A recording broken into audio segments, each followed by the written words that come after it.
This is what is making news right now. As attacks continue, who really started it? Israel broke the ceasefire. But Israelis say, not true.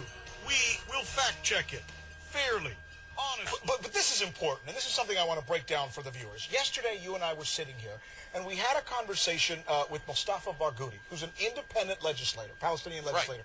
Right. And he said that most news organizations have ignored the possibility that the people who actually broke the ceasefire was not the Palestinians or not Hamas in Gaza. What he said was, in fact, I think we've got that. Dan, play this, and then we'll give you some more information on it. Let's go ahead and go to that. The world press community or media community is overwhelmed with the Israeli narrative, which is incorrect. The Israeli spokesperson have been spreading lies all over. The reality and the truth is that the side that broke this truce and this ceasefire was Israel. 2 months before it ended, Israel started attacking Rafah, started attacking Khan Yunis, and never lifted the blockade on Gaza. Gaza remained without fuel, without electricity, without bread, without medications, without any medical equipment for people who were dying in Gaza. 262 people died, sick people, because of an access to medical care. So Israel broke the ceasefire. And you know what we did? I've checked with some of the folks here at our international desk, and I went to them and asked, what was he talking about, and do we have any information on that? Which they confirmed 2 months ago. This is back in November. There was an attack. It was an Israeli raid that took out 6 people. Now, let me refer you.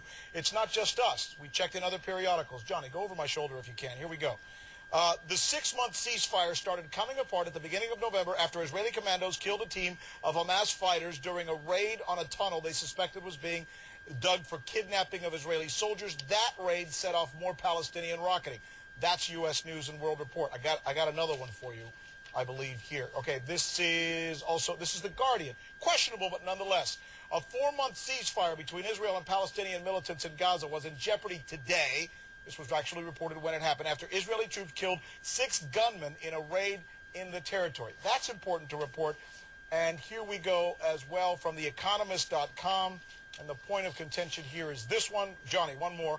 The last straw came in November when Israelis killed 6 gunmen, it said, were digging tunnels to launch a raid onto Israel, spurring Hamas to respond with a barrage of rockets. So the question is to who started this. And we've been hearing that the Israelis say they had to do this because suddenly the ceasefire had been broken in Gaza by the Hamas and the Palestinians. Is this now a little more in question?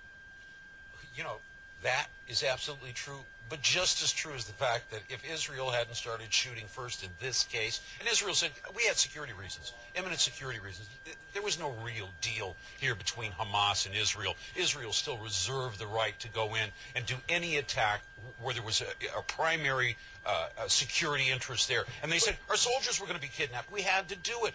But, you know, I guess what it is, Americans, we like our order. We want things delineated for us. We like to see a quid pro quo. They're saying this happened. Are they right? And they're saying this happened. Are they right? It's almost like we're left, when you talk about the Middle East, you're left with such subtleties that sometimes everything is a vague